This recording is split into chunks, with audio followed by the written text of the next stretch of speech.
함께 말씀 보겠습니다. 함께 보실 말씀은 사도행전 21장 17절에서 26절 말씀. 사도행전 21장 17절에서 26절 말씀입니다.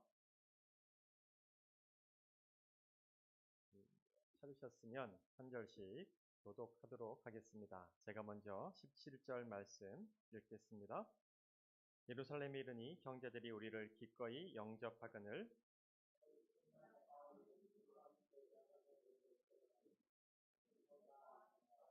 바울이 문안하고 하나님이 자기의 사역으로 말미암아 이방 가운데서 하신 일을 낱낱이 말하니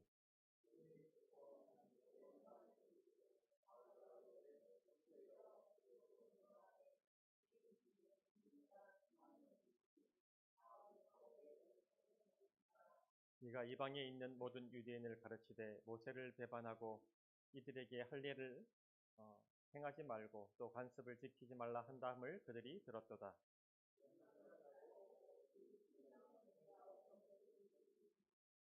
우리가 말하는 이대로 하라. 소원한 네 사람이 우리에게 있으니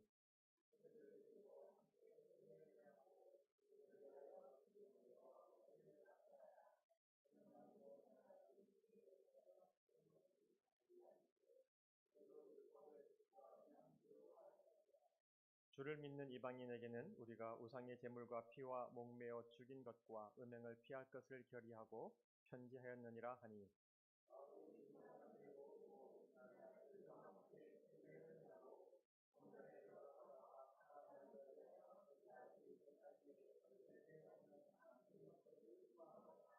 아멘.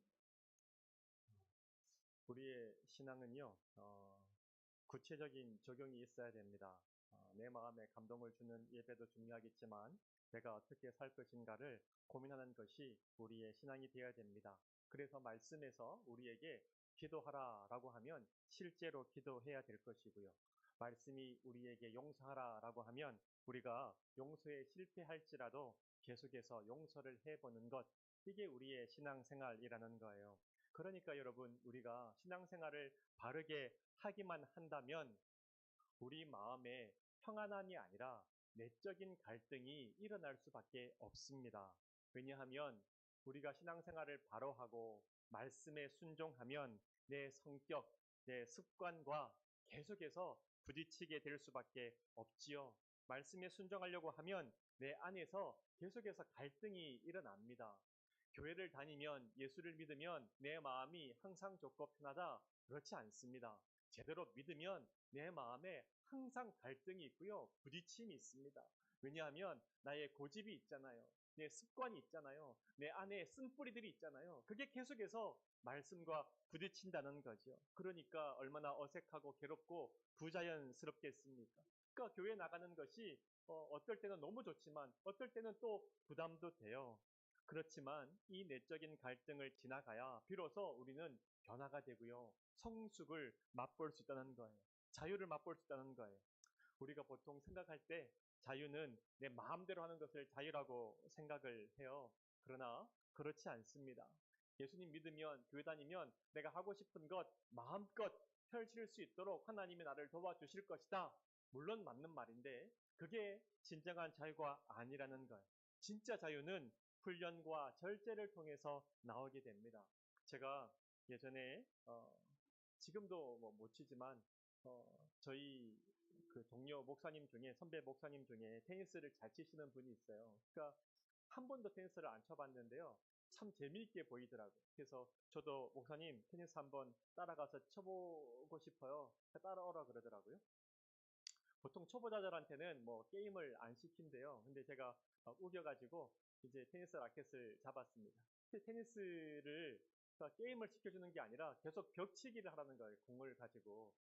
하니까 재미가 없죠. 뭐가 재미있겠어요.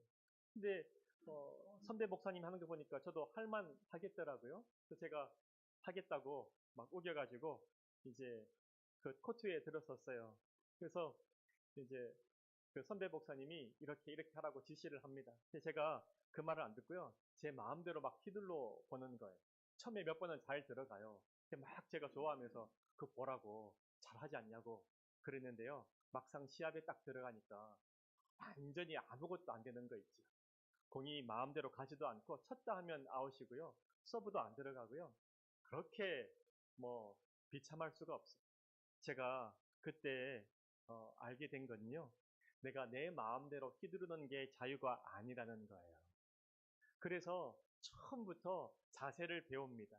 그게 어색하고 힘들고 재미가 없어도요. 몇 개월 동안 계속해서 그게 몸에 배일 때까지 배우고 또 배우고 또 숙지를 합니다. 그러니까 골프도 마찬가지고 모든 운동이 마찬가지지 않습니까? 그 자세가 익혀지지 않으면 자유가 아닙니다. 마음대로 휘두르는 것이 자유가 아니고요. 다 아웃될 수밖에 없다는 것. 내가 자세가 익숙해지고 그래서 내 마음대로 공을 보낼 수 있을 때 그때부터 운동이 재밌어진다는 거예요. 이제 내가 자세가 익숙해지면 그때부터 자유가 온다는 거예요. 내 마음먹은 대로 공을 보낼 수 있고요. 내 마음먹은 대로 플레이가 된다는 겁니다. 우리의 신앙생활이 여러분 그래요. 내 성질대로 내 하고 싶은 대로 마음껏 하는 거 그거 자유 아닙니다. 내 성질대로 내 하고 싶은 대로 막 신앙생활하고 그냥 교회 와서 큰소리 치는 거 그거 잘하는 거 아닙니다. 말씀과 성령의 다스림을 받아야 된다는 거예요. 그래서 처음에 참 어색하죠. 참 힘들죠. 참 깝깝하죠. 그러나 그 기간을 지나가야 그때 비로소 신앙의 자유를 맛보게 된다는 거예요. 우리가 말씀에 순종하는 것이 익숙해지면 그때야 비로소 자유를 경험합니다. 여러분, 그래서 교회가 중요하다는 거예요. 혼자는 이 훈련이 잘 안 돼요. 교회에 와서 우리가 계속해서 훈련하고 말씀으로 다듬어져야 그때 비로소 자유를 경험하게 된다는 겁니다. 그러니까 여러분 교회에 오시면 서로의 눈치를 봐야 됩니다. 많은 분들이 서로 눈치를 볼 때, 아, 저거 좀 이중적인 거 아닌가. 이 좀 사람이 좀 겉과 속이 다른 거 아닌가. 그렇게 말씀들을 하세요. 그렇지 않습니다.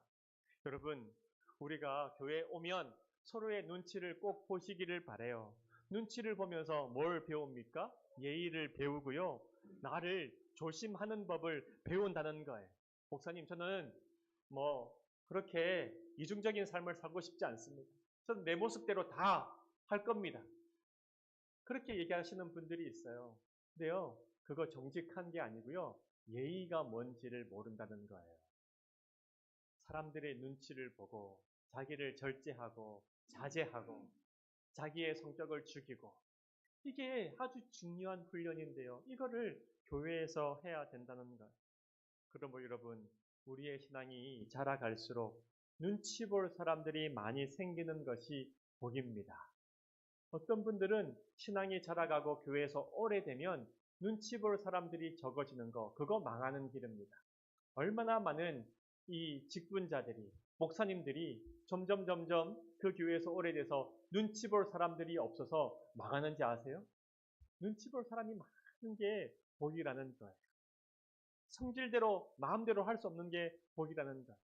그러므로 우리 예제교회는 장로님들은 성도들의 눈치를 살피고 성도들은 장로님들과 또 목사님의 눈치를 살피고 목사인 저는 성도들의 눈치를 살피고 그래서 스스로 조심하고 훈련하고 내 성질을 죽이고 그렇게 가는 것이 참 복이라는 거예요. 그래야 진짜 자유를 누리고요. 그래야 하나님의 은혜를 누릴 수 있다는 것. 그럼 우리가 오늘 이 본문을 통해서 교회 공동체는 어때야 되는가 하는 것을 배우도록 하겠습니다. 이 17절 말씀입니다. 같이 보겠습니다.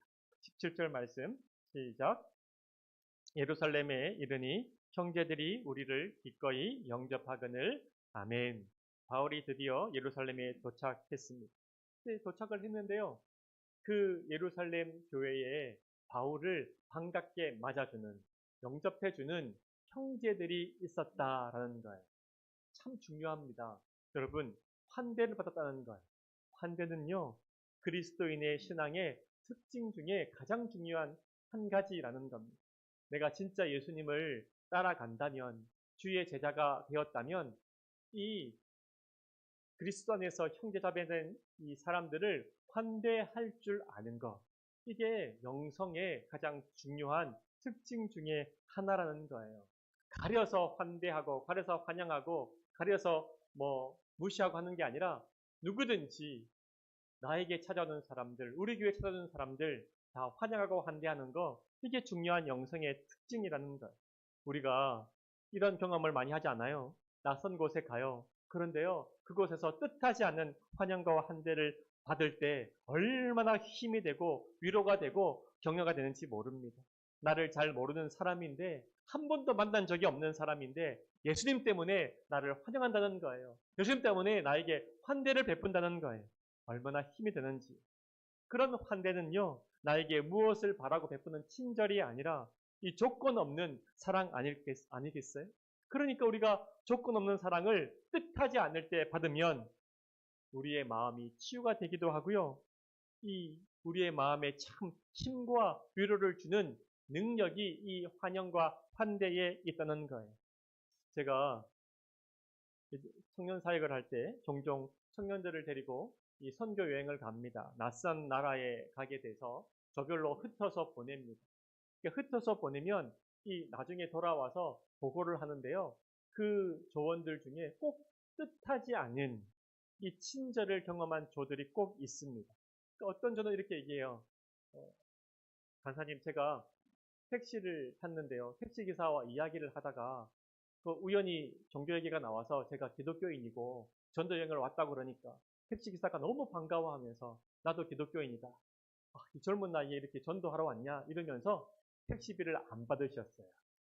이런 조들도 있고 또 막 전도하다가 너무 지치고 힘들어서 어떤 교회의 문을 좀 두드려서 거기에 좀 쉬었다 갈 수 있냐 물어봤더니 그 교회에 있던 집사님인지 누군지 너무 환영하시면서 자기 집에 데리고 가주시고 밥도 주시고 막 쉬었다 가라고 하시고 어떤 저는요 막 전도 여행을 하고 있는데 지나가는 사람이 딱 보시면서 나도 기독교인인데 외국 사람이 우리나라에 전도하러 왔냐 이렇게 기특해 하시면서 돈도 주시고 이 간증들을 막 하는 거예요.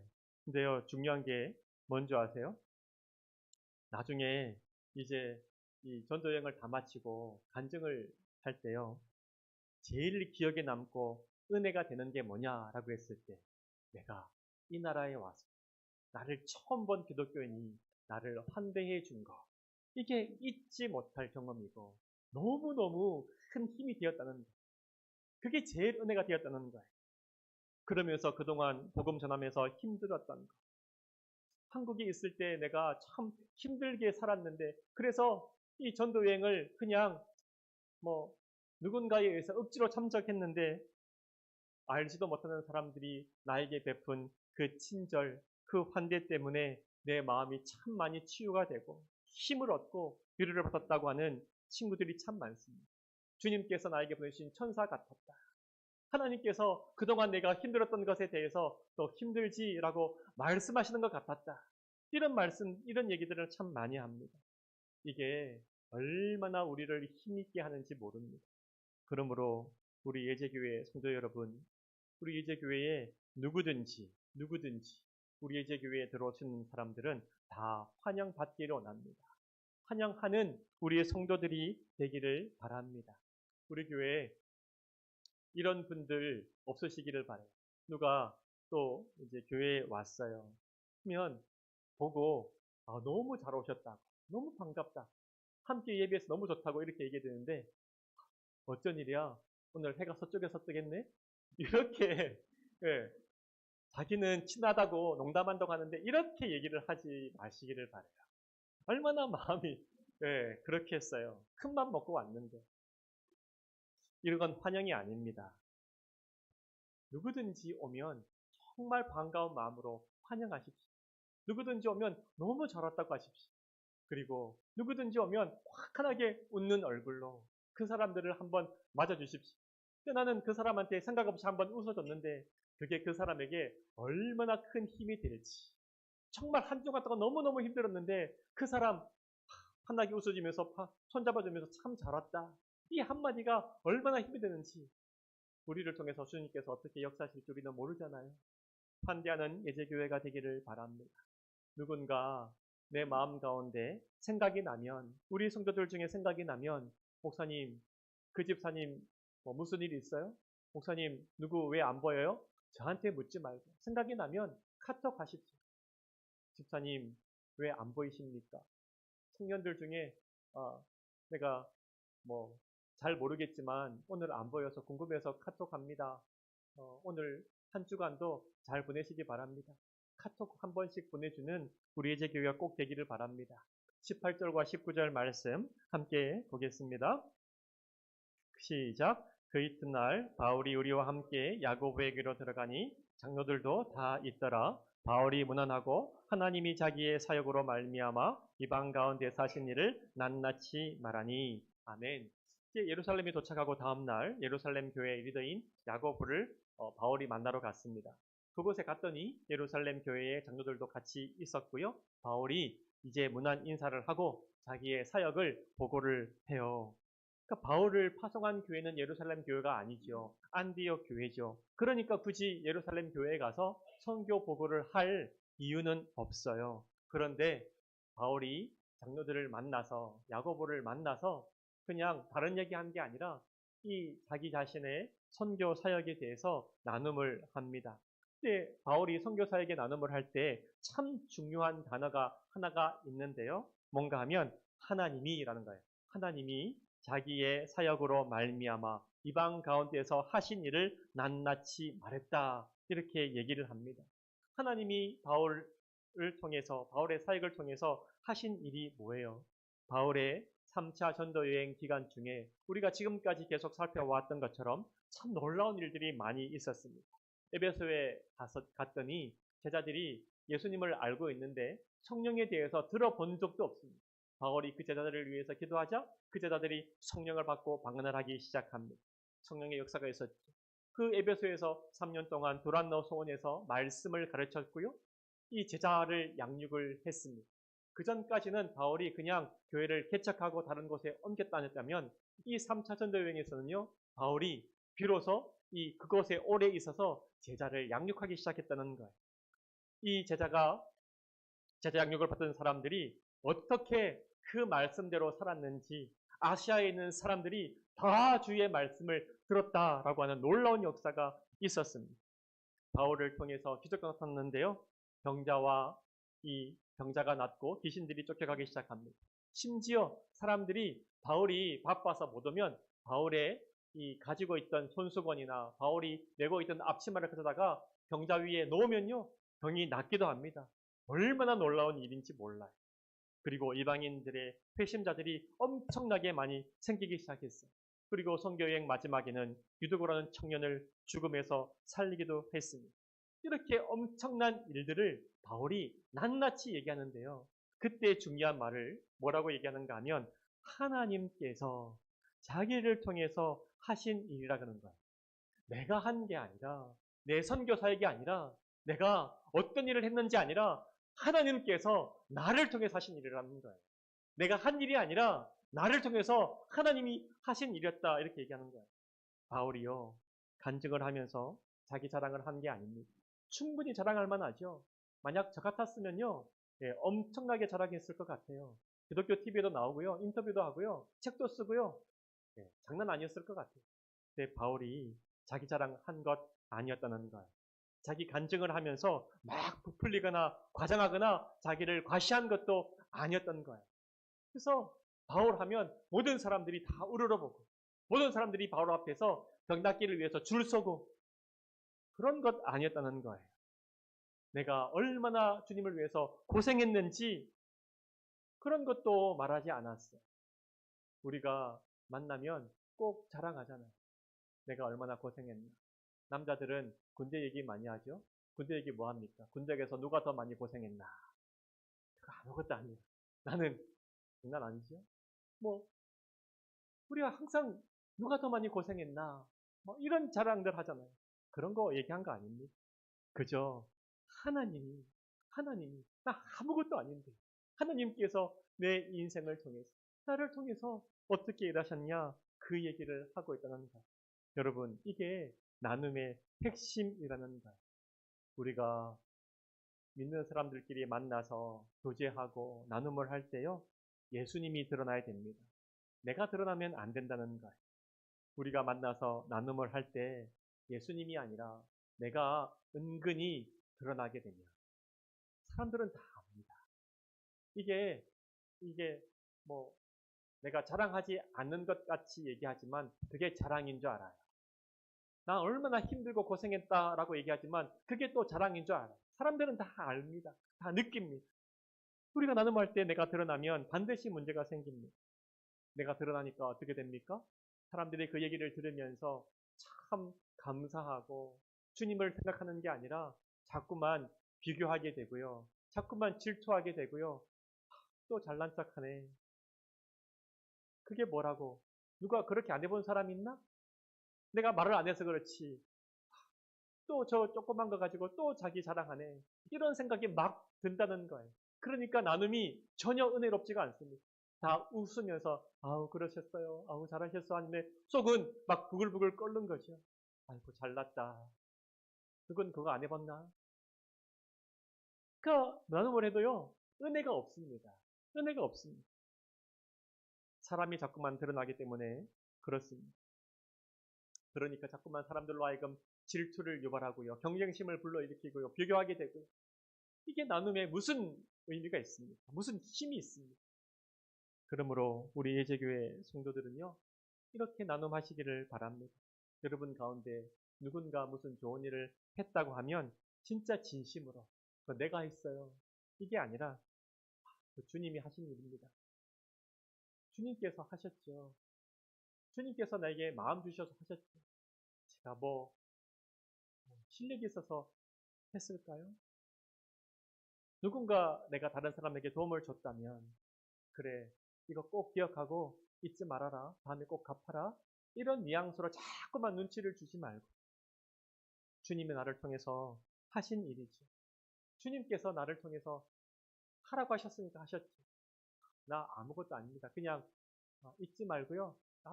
나한테 뭐 그런 마음 갖지 말고 그냥 주님이 나를 통해서 공급하셨다 생각하고 그냥 주님께 감사하고 받으시면 됩니다. 이런 마음을 꼭 가지시기를 바랍니다. 이런 마음을 가지고 있다면 우리가 상대방에 대해서 소원할 것도 없고요. 실망할 것도 없습니다. 주님이 다 하신 건데요. 상대방이 반응을 어떻게 하든 그게 뭐가 나한테 실망이 되고 서운한 게 있겠습니까? 내가 했다고 생각하니까 상대방의 반응이 정말 서운한 거지. 내가 이렇게 해줬는데 이렇게밖에 못 갚아? 내가 저한테 얼마나 잘해줬는데 오히려 감사는 다른 사람한테 한다고? 엄청나게 서운한 거죠. 너는 이제 끝이야. 내가 다시는 너한테 잘해주나 봐라. 얼마나 이런 마음의 분노가 쌓이는지 몰라. 더 이상 섬길 수가 없고요. 더 이상 그 사람들에게 좋게 대할 수가 없다는 거예요. 주님이 하셨다는 마음으로 하면 그리고 하고 잊어버리면 다른 사람의 상대방의 반응에 대해서 우리가 소원할 것도 실망할 것도 없습니다. 반대로 내가 했다, 내가 섬겼다라고 하는 마음이 있으면요. 항상 소원한 마음이 들고 시험에 빠지기가 쉽다는 거예요. 그러므로 여러분 우리가 섬길 때 우리 주님께서 나에게 마음 주시는 것만큼은 하시면 됩니다. 사람들에게 인정받기 위해서, 칭찬받기 위해서, 사람들에게 내가 돋보이기 위해서, 다른 사람들과 비교하고 경쟁하기 위해서 내 능력 이상으로 하면 반드시 문제가 생기고요. 반드시 시험에 들고요. 반드시 서운하고요. 오히려 섬기지 않는 것만 못할 때가 많다는 거. 그러므로 여러분 마음 가운데 주님께서 주시는 마음만큼 이 사람 내가 좀 한번 돕고 싶다. 이 사람 내가 한번 잘해주고 싶다. 저 교회 일 아무도 안 하는데 내가 한번 하고 싶다. 그 정도만 하시면 돼요. 한 번 하시면 두 번 하게 되고요. 두 번 하게 되면요. 더 많이 하게 될 줄 믿습니다. 주님께서 하셨다고 하는 고백이 우리 가운데 있기 시작하면 우리 가운데 놀라운 은혜와 기적의 역사가 있을 줄 믿습니다. 왜냐하면 내가 한 것이 아니라 주님이 나를 통해서 하셨고 나는 주님의 은혜와 능력의 통로일 뿐이라고 고백하는데 내가 그냥 주님의 은혜와 능력의 통로일 뿐이라고 고백하는데 주님께서 이런 우리를 보시고 얼마나 기뻐하셨어요. 더 많은 은혜와 더 많은 능력의 통로로 우리를 사용하시지 않으시겠냐는 것. 근데 반대로 내가 했다고 하는 생각이 있으면 주님께서 어떻게 생각하실까? 네가 했다고? 그래.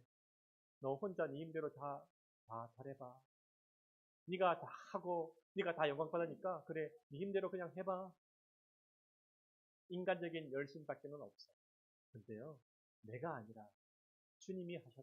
나는 주님의 통로일 뿐입니다. 라고 생각하면 주님이 이 통로를 통해서 얼마나 많은 능력과 은혜를 부어주시겠냐는 것.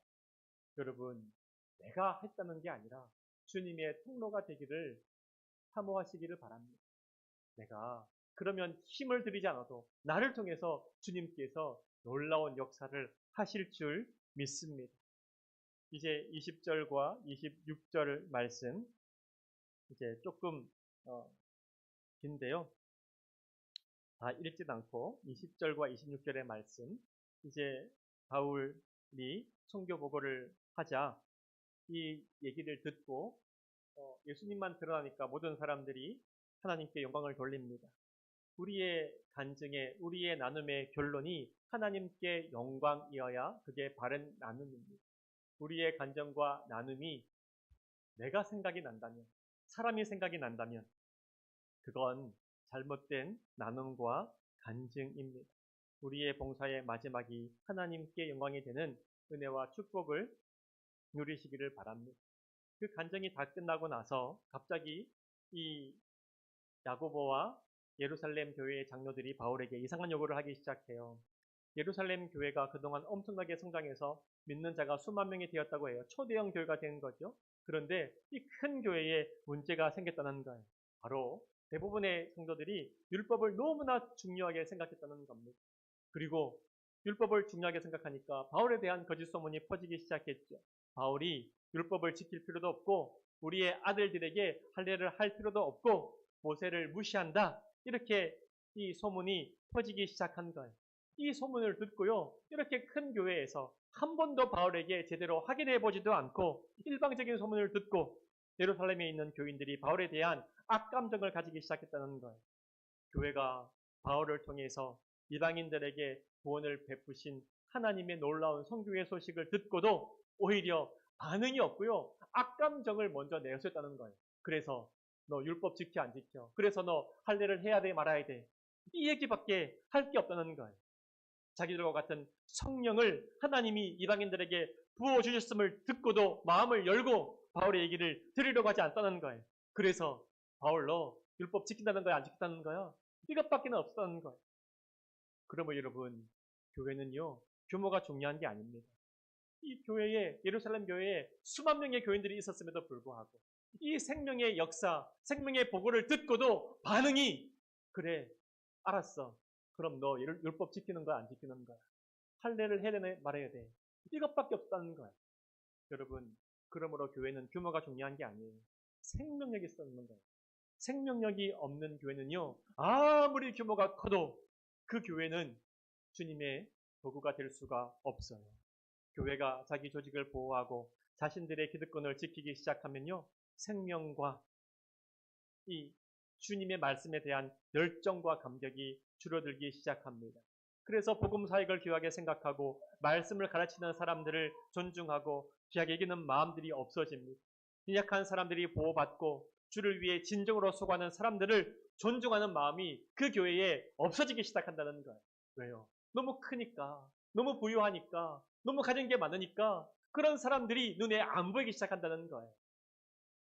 교회가 생명력이 없으면요 기도보다 회의나 모임들을 더 많이 한다는 거예요. 교회가 생명력이 있을 때 비로소 교회는 기도하기 시작해요. 왜요? 영적인 생명을 살리는 힘은요 인간의 노력으로 안 된다는 것을 절실하게 느끼기 때문에 그때 교회는 기도하기 시작한다는 겁니다. 이건 돈으로 되는 문제가 아니야. 조직으로 되는 문제가 아니야. 교회에 유명한 사람들이 와서 되어지는 문제가 아니야. 진짜 살아있는 교회는 생명력 있는 교회는 믿지 않는 사람들이 교회에 와서 주님 앞에 와서 회심하고 회개하고 자기의 삶을 돌이키는 거 이 회심의 역사가 없으면 그거는 아무리 커도 생명력이 있는 교회가 아니야. 근데 이 역사는 인간의 힘으로 할 수가 없어. 그래서 기도한다는 거예요. 사람들을 섬기고 사랑하는 영적인 일은요 성령의 은혜가 아니면 불가능합니다. 인간적인 동기로 하면 오래 할 수 없을 뿐만이 아니라 금방 시험에 빠지기 때문입니다. 그래서 실제로 신앙생활을 하는 교회는요 기도할 수밖에 없다는 거예요. 그게 생명력이 있는 교회의 특징이라는 거예요. 근데 예루살렘 교회는요, 수만 명이 되는 초대형 교회가 되었는데 순수한 복음의 일꾼인 바울을 알아보지 못하고 미워합니다. 본질적인 문제, 생명의 문제가 아니라 자기들이 가지고 있는 율법에 관한 문제 때문에 생명을 위해 헌신하는 바울을 미워했다는 거예요. 그래서 예루살렘 교회의 리더들이 어떻게 합니까? 이렇게 얘기합니다. 그럼 어떻게 할꼬? 어떻게 해야 되나?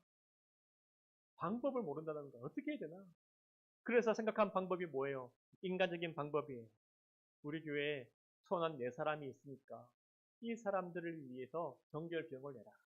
하나님 앞에 이 어느 기간 동안 정결하게 살기를 약속한 사람들은요, 그 기간이 끝나면 하나님 앞에 이 제사를 드립니다. 근데 제사를 드릴 때 최소한 양 3마리가 필요합니다. 돈이 많이 들죠? 바울에게 이 돈을 내라는 거예요. 4사람 분의 돈을. 이제 여러분이 바울 같으면 어떤 마음이 들겠어요? 바울은 예루살렘 교회가 어렵다는 말을 듣고 이방 교회를 다니면서 다 헌금을 걷어가지고 예루살렘 교회에 가지고 왔잖아요. 예루살렘 교회가 이 바울을 온 교회가, 온 성도가 따뜻하게 영접하고 환영해도 부족할 판에 오히려 교회가 바울에게 싸늘해집니다. 우리 교회에 4명이 있는데 이 사람들의 제사 비용을 너희가 내. 그러면 우리 교인들 오해가 풀릴 거야. 얼마나 기분 나빴을까요? 돈도 적은 돈도 아니잖아요. 바울이 무슨 돈이 있겠어요? 내라는 거예요. 바울이 그냥 뭐 하찮은 사람입니까? 이방 교회, 그 예루살렘 교회보다 더 큰 이방 교회를 대표하는 리더 아니에요. 근데 나를 이렇게 무시한단 말인가? 내가 구제한 것까지 가지고 왔는데 사람들이 너무 이기적인지 아는가? 이런 생각을 할 수 있었어요. 아마 바울이 자기의 자존심이 상해서 자존심을 내세웠다면 교회는 이방 교회와 예루살렘 교회 둘로 갈라졌을 거예요. 그런데 바울은 아주 단순했습니다. 자기의 자존심 싸움을 하지 않고요. 율법의 문제가 본질적인 것이 아니란 걸 알고요. 구원 받는 문제에 있어서 할례나 무할례나 아무것도 아니라는 것을 알고요. 이런 것들로 논쟁하지 않았다는 거예요. 생명을 구하는 것이 우선이지 율법 가지고 논쟁하는 것이 우선이 아니라는 것을 바울이 알았어요. 그래서 이 예루살렘 교회의 오해에 대해서 억울해하지도 않았고요. 이 화를 내지도 않았어요. 이 불본질적인 것으로 싸움을 싸우지 말자. 분열하지 말자. 이게 바울의 첫 번째 목적이었어요. 두 번째는 내 자존심 때문에 주님을 높이는 일에 방해받지 말자. 이게 두 번째 바울의 가치였다는 것. 마지막은 한 사람이 예수 믿어서 생명 얻는 그 일이 가장 중요하지 다른 것들 때문에 내 시간을 낭비하지 말자. 이 3가지 마음을 가지고 바울이 흔쾌히 자기의 자존심을 꺾고 동의합니다. 그러지요. 뭐 제가 비용을 내죠. 알겠습니다. 우리는 얼마나 복잡합니까? 신앙생활 할 때. 내 안에 내가 너무 가득하기 때문에 얼마나 복잡합니까? 그래서 사람들의 말 한마디에 흔들리고 말 한마디에 내 자존심이 상해서 분해서 어찌할 줄을 모르고 사람들의 반응 때문에 내가 하던 선한 일들에 대해서 나 안 해. 저 사람이 뭔데 나한테 이렇게 대해? 나 이제 안 해. 한 사람의 반응 때문에 내가 하던 선한 일들을 다 그만둬버리는 일들이 얼마나 많냐는 거예요. 그런데 바울을 보십시오. 얼마나 단순합니까? 내가 아니라 내가 사람들에게 좀 낮아져도 우리 주님만 높이 받는다면 그것으로 충분하다. 비본질적인 것 때문에 내 자존심 싸움을 하지 말고 주님의 몸된 교회가 하나가 될 수 있다면 그것만으로 충분하다. 이게 바울의 동기였다는 거예요. 그러니 우리 주님께서 바울을 사용하시기에 얼마나 편리했겠어요. 바울 자신이 없고 주님만 가득하니까 얼마나 편리했겠어요. 여러분, 이게 우리의 신앙의 동기가 되기를 바랍니다. 여러분들도 다른 사람과 일할 때 어떤 사람이 제일 좋으세요? 어떤 사람이 제일 좋으십니까? 다른 사람과 일할 때. 능력이 있는 사람, 똑똑한 사람, 좋지요. 근데 제일 좋은 사람 누군지 아세요? 편한 사람이 제일 좋아요. 아무리 능력 있고 아무리 똑똑해도 불편하면요 혼자 하는 게 낫죠. 같이 못합니다. 아무리 그 사람이 능력 있고 똑똑해도요, 내가 어떤 일을 같이 할 때마다 그 사람 눈치를 살펴야 되고, 기분 살펴야 되고, 부탁해야 되고, 이것 좀 해줄 수 있겠어요? 당연히 해야 되는 일인데, 이것 좀 해주면 안 될까요? 할 때마다 이러면 어떻게 같이 일을 합니까? 같이 일을 못 합니다. 너무 힘들다는 거예요. 비록 능력이 좀 부족하고, 좀 똑똑하지 못하고, 좀 시간이 오래 걸려도 편한 사람 있잖아요. 언제든지 편하게 얘기할 수 있고, 그냥 아무 때나 전화할 수 있고, 어려운 부탁도 그냥 서스럼 없이 할 수 있고, 그 사람이 그 어려운 일을 했다고 해서, 아이고, 혼자 그 일을 해가지고 마음 상해서 내일 안 놓으면 어떻게 하지? 걱정할 필요 없고, 그냥 믿음직하고, 그래, 저 사람은 언제든 부탁하면 돼. 언제든 함께 할 수 있어. 이런 사람이 제일 좋은 거 아니겠어요? 똑똑하고 유능한 사람은 금그릇 쓸 수 있지만 사용할 수가 없는 그릇이라는 거. 여러분, 하나님 앞에서 우리가 그런 사람일 수 있습니다. 여러분들이 나름대로 똑똑할 수 있어요. 세상적인 경력도 있을 수 있어요. 능력도 있을 수 있어요. 그러나 그러면 뭐합니까? 여러분들이 여러분 안에 여러분의 자아가 가득해서 하나님이 여러분을 쓰실 수 없는데 한 번만 하나님이 주의 일을 위해서 선한 일을 위해서 쓰려면 부탁하고 설득하고 또 설득하고 한 번만 해주면 안 될까? 한 번 주의 일을 하고 나서 금방 자기 안 알아준다고 금방 관둬버리고 금방 화를 내고 못해 먹겠다 그러고 주님이 어떻게 쓰실 수 있냔 말이에요. 못 쓴다는 거예요. 못 쓴다는 거. 우리는 너무 복잡해요. 내 안에 내가 너무 많기 때문에. 여러분, 주님을 높이십시오. 그러면 주님이 여러분을 높여주실 거예요. 내가 높아지려고 내가 스스로 노력하면 주님의 영광이 내 삶에서 떠나가게 될 겁니다. 반대로 주변 사람들의 질투 때문에 여러분 추락하게 될 거예요. 여러분, 정말 우리가 주님 쓰시기에 편한 사람이 됩니다. 주님께서 우리를 붙잡고 사용하시기만 하면 우리가 얼마나 더 놀라운 삶을 살 수 있을지 상상할 수가 없다는 거예요. 내 안에 내 자존심으로 똘똘 뭉쳐있고 내가 가득 차 있어서 내가 깨어지지 않고 내 고집만 피운다면 그래서 주님이 나를 쓰실 수 없어서 그냥 방치해 두신다면 우리가 이런 고백을 할 수밖에 없을 거예요. 주님 왜 내 기도 안 들으십니까? 주님 어디 계십니까? 하나님 나는 주님의 능력을 경험한 적이 없습니다. 주님의 은혜를 경험한 적이 없습니다. 왜 이런 말들이 나온지 아세요? 여러분들이 가득 차서 주님께서 여러분의 삶을 만지시지 못하니까 그냥 장식품에 불과하니까 하나님의 능력이 여러분 인생 가운데 임하실 수가 없는 거예요. 여러분 내 자존심이 깨어지는 아픔을 겪고 주님이 쓰시기에 편리한 도구가 되기를 바랍니다. 우리 예제교회에서는 서로가 서로에게 정말 편리한 도구가 되기를 바랍니다. 그래서 누구든지 내 개인 일이 아니라 교회 일을 위해서, 주의 일을 위해서, 예수님을 위해서 무엇이든지 부탁하면 언제든지 웃는 얼굴로 하지요. 하겠습니다. 해보지요. 이런 말을 할 줄 아는 우리 예제교회가 되기를 바랍니다. 그럴 때 주님께서 얼마나 놀랍게 역사하실지 여러분 기대하셔도 좋습니다. 여전히 여러분의 삶이 갇혀있다면 여전히 하나님의 능력을 한 번도 맛보지 못했다고 생각하신다면 여전히 하나님의 놀라운 기적이 내 인생 가운데 없다고 생각하신다면 여러분 스스로를 깨뜨리고 주님께서 쓰시는 인생이 되어지시기를 바랍니다. 그때 주님께서 놀랍게 여러분의 인생을 통해서 역사하실 줄 믿습니다. 이 시간 기도하겠습니다.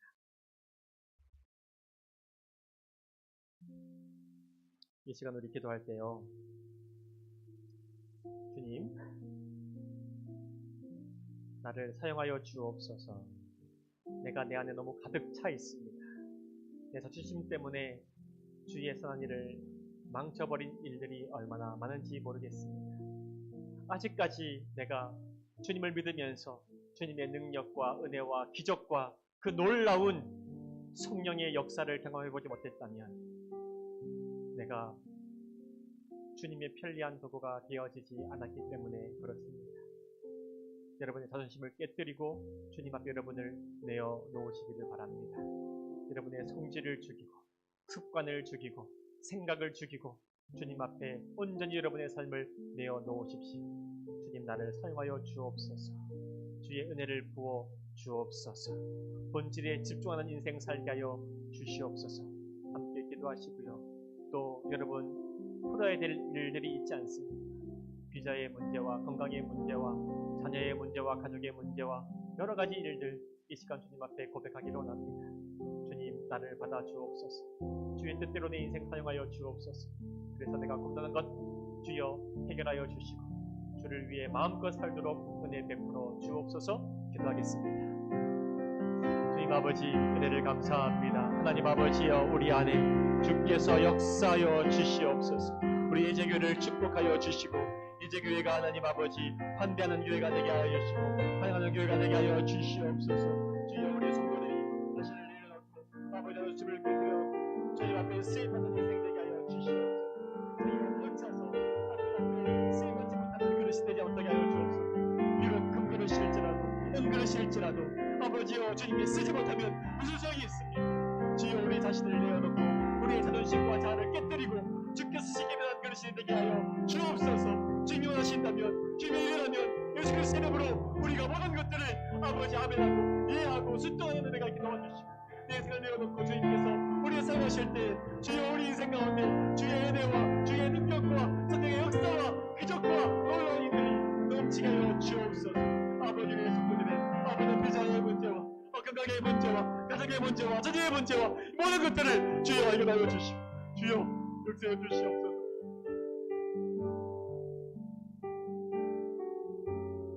주님, 우리 교회에 영적인 생명력을 주셔서 기도하게 하시고 성령을 사모하게 하여 주옵소서.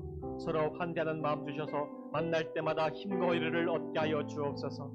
우리의 자존심 싸움을 하지 않게 해주시고 본질적인 것에 집중하게 하여 주옵소서. 내 자아가 죽고 주님이 사용하시기에 편리한 도구가 되게 해주셔서 나를 통해서 주의 은혜와 능력과 사랑이 흘러가게 하여 주옵소서. 나의 고집과 자존심이 깨어지고 말씀을 따라 내 삶의 구체적인 부분이 하나하나 변화되는 역사가 있게 하여 주옵소서. 예수님의 이름으로 기도합니다. 아멘.